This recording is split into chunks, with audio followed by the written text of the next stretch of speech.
Yo, what is up guys, Ghost here, welcome back to another video. So in a surprise update, well, sort of a surprise, we'd already heard a little bit about this from DICE, but I suppose me and probably most of you have forgotten about it. So update 8.1 is actually dropping next Tuesday on the 10th of September. So the patch notes are here, we've got all of the changes coming there. There's going to be a new vehicle, which is quite interesting. Kind of a new vehicle, it's more like an old new vehicle coming to the game here over from Portal. And then at the end of the video after that, I also wanted to comment on some pretty significant changes happening in the official Battlefield Discord, because the people adminning that Discord is changing hands. As always guys, if you enjoy the content here on the channel, hit up the sub button, plenty more to come on Battlefield in the future. I know things are kind of slow at the moment just because we aren't really getting much updates and the game has been, well, not cancelled, but content has come to an end. But rest assured, as things start to pick up next year, and judging by what's going on in the Discord, it looks like that may be the case pretty soon. I will be bringing you guys all the news on that. Alright, so let's just jump straight in here. So the big thing in this patch is the new Vault drop, the UH-60, the Black Hawk helicopter coming in from Bad Company 2. A really iconic helicopter, of course, and one of the best vehicles from Bad Company 2 in my opinion. So they say here, pilot the UH-60, the iconic utility tactical transport aircraft system, and transport your squad across the map with ease.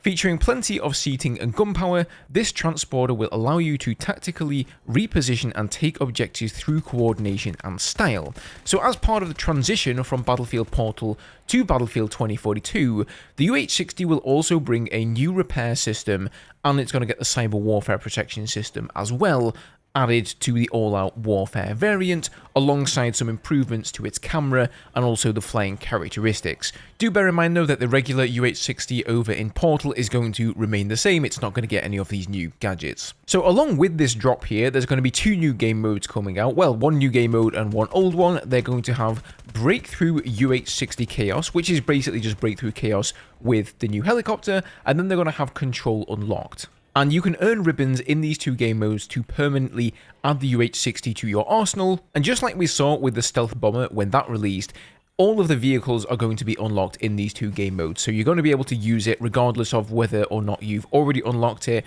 You don't have to actually score ribbons with the transport heli in order to unlock it though. You just need to play these two game modes, get ribbons in there, and then you can unlock it for use in any of the all-out warfare game modes. However, if you are unable to acquire all of the ribbons in the time frame, because this is only going to be going on until the 24th of September, there will be an unlock assignment available on September 24, so you can just do it that way instead. And if I know DICE correctly, that may even be the easier way to do it, but of course you guys probably want to get your hands on this ASAP. Now another change they've actually made as well is that, of course, this is going to be available in Conquest, but they have actually replaced the gunship. So the Super Hind and the Condor, they have replaced both of these gunship vehicles in the breakthrough mode with the UH-60. So now, instead of getting absolutely railed by that annoying gunship and having teammates who just aren't interested in taking it down, and you just, you guys know how it is, right? You get a gunship in the sky, there's two guys repairing it, nobody on your team really seems to care, like, at all about taking it out of the sky, and so it just dominates you the entire round, and it's not a lot of fun. Those are now going to be gone from Breakthrough and have instead been replaced by the UH-60, which I think is a really good change. It's much more of an actual transport helicopter. It does have a couple of miniguns on the side there, so it will still be able to do some damage, but its primary role is transportation, which clearly the gunships is not. So that's the big change here coming in the patch, but there are a couple of other things here as well. So first of all, this one came completely out of the blue for me. Active Protection System, aka APS, is now available for the Wildcat. And the dev comment here is that a few updates ago, we removed the ability of Irish's APS gadget, the Shootdown Sentinel, to intercept anti-vehicle weapons to stop exploitative behaviors that it allowed between the gadget and vehicles. And with that change now live, we are giving the Wildcat its own APS system to allow for dynamic engagement between this vehicle and aircrafts. So what used to happen is Irish players would come and dump their APS gadget on the ground. That would intercept any projectiles, any missiles from jets and etc., and essentially make the Wildcat invulnerable. They basically nerfed that gadget so it wouldn't do that anymore, and so now I guess they're deciding to go ahead and give it the APS system.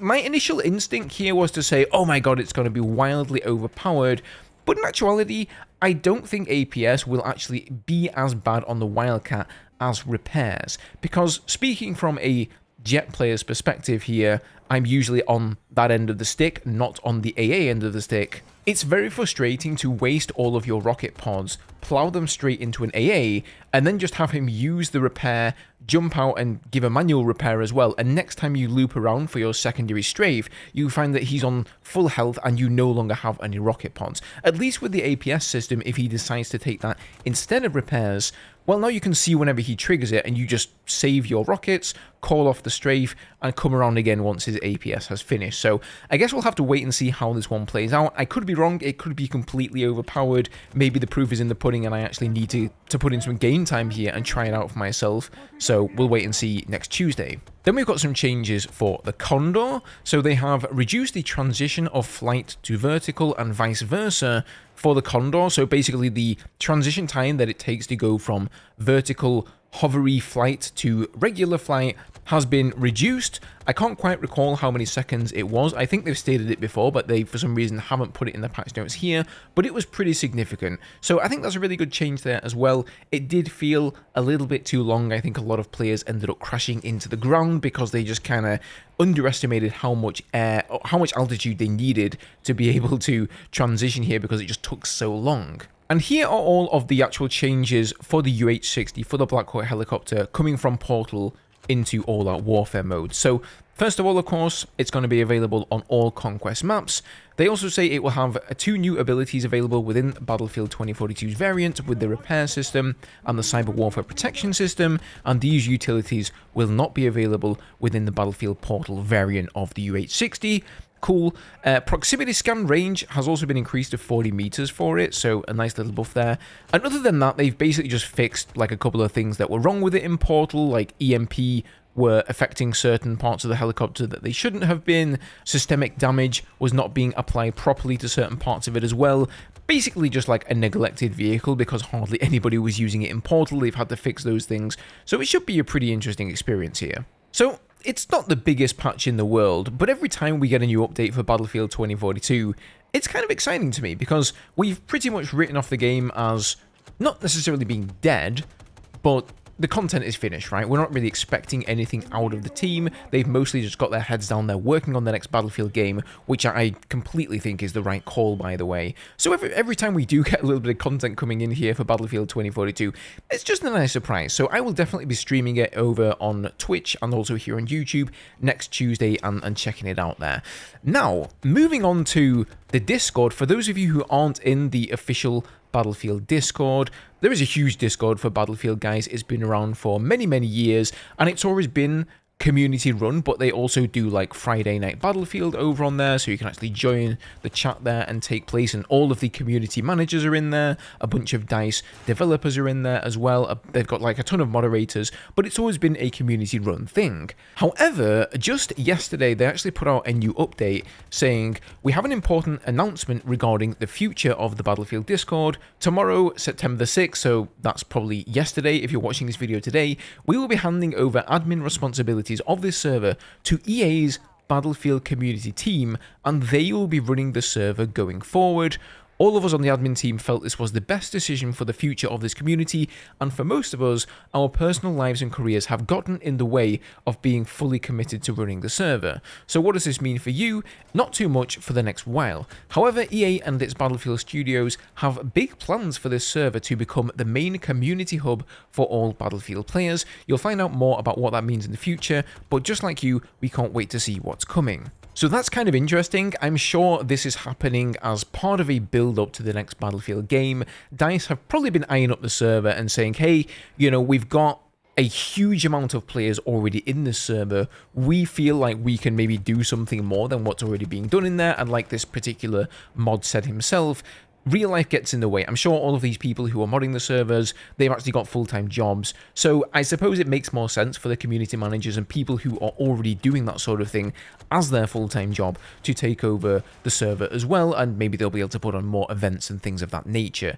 And then we also got a follow-up message here from Kevin Johnson, aka Total FPS, who is one of the community managers, and he just wanted to fill us in on what's going to be changing there. And one of the interesting things that he has to say here is, he says, you can also expect changes to the structure of new and existing channels as we get closer to sharing more news about what's next for Battlefield. So there's, of course, a lot of channels here related to Battlefield 2042. Specifically, the server has largely been set up around this game because that's really, I guess, the game that most people are playing, although there are a fair few people playing Battlefield 1 and Battlefield 5 and a smattering of players on others as well. But clearly, as we get further into next year and DICE start to ramp things up and we're going to hear more about the next Battlefield game, the Discord is going to be changing there a lot as well. He also says that Discord will serve as our new central Battlefield community hub going forward, with info drops, events, ongoing developer interaction, AMAs, feedback, and more.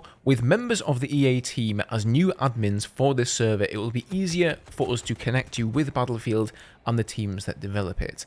So that's kind of an interesting change there. Also slightly worrisome. I guess when I think about it, it's a little bit strange that the main community Discord for Battlefield isn't already run by EA or by the community people there at EA who are working on Battlefield, because that generally is the case whenever a new game comes out. They will create their own Discord server so that people can join there, they'll have devs in there, they'll have community managers in there, etc., so that they can stay properly connected to their community.